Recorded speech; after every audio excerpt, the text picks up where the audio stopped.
Hello. So we've actually found a few tricks with framing that we thought we'd share because we didn't ever see them in our searches for tips and tricks. So we thought we'd help the world out a bit. Anyway, this is going to be our wheel well, and so if you come in here, so the first stud is going to be here. So going off the edge of the first stud, which will be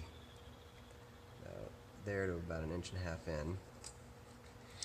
The first next stud will be at 10 3/4, and that's just how the framing landed.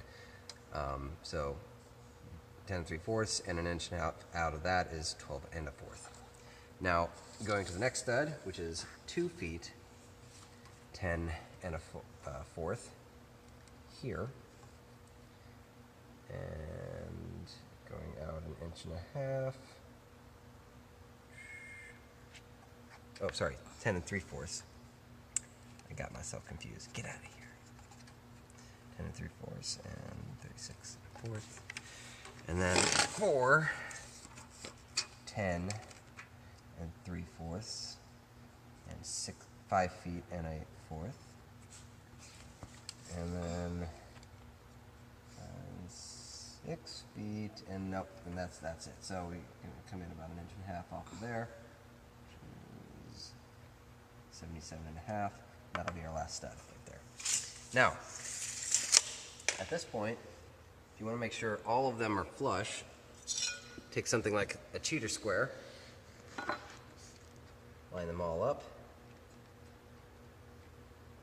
and do a straight line all the way across. And this will make sure that all of them are going to be completely aligned with each other on each side of that stud. So going down the line,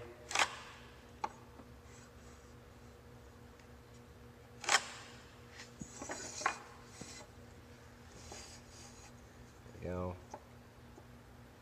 This is generally used as a technique for making sure both your top plates and bottom plates of your walls,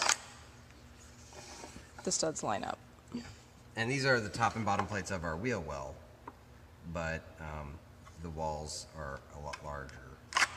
And also the spacing, because they are on wheel wells, are a little wonky. You usually wouldn't start, like he was doing measurements on, was it like 10 and 3/4? 10 and 3/4. You would usually just go down your measuring tape on the 2 foot mark if you're doing 24 in center, or on the 16 mark, which if you have a good tape measure,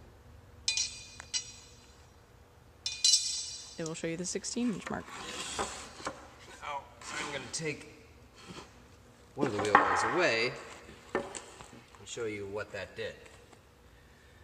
So if you were to take one of your studs here, one of your studs here, square that up better.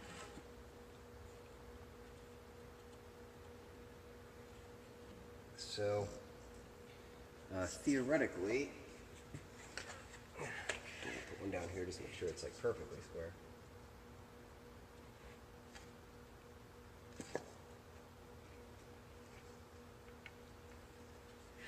Theoretically, at this point, to double check your work, you can measure from corner to corner, and you should get the same measurement. So in this case, we have 12 3/4 and 12 3/4. So we did it right. Yep. So, and then obviously when you're done, nail them all together, and you should have a perfectly square and level wall. So happy framing.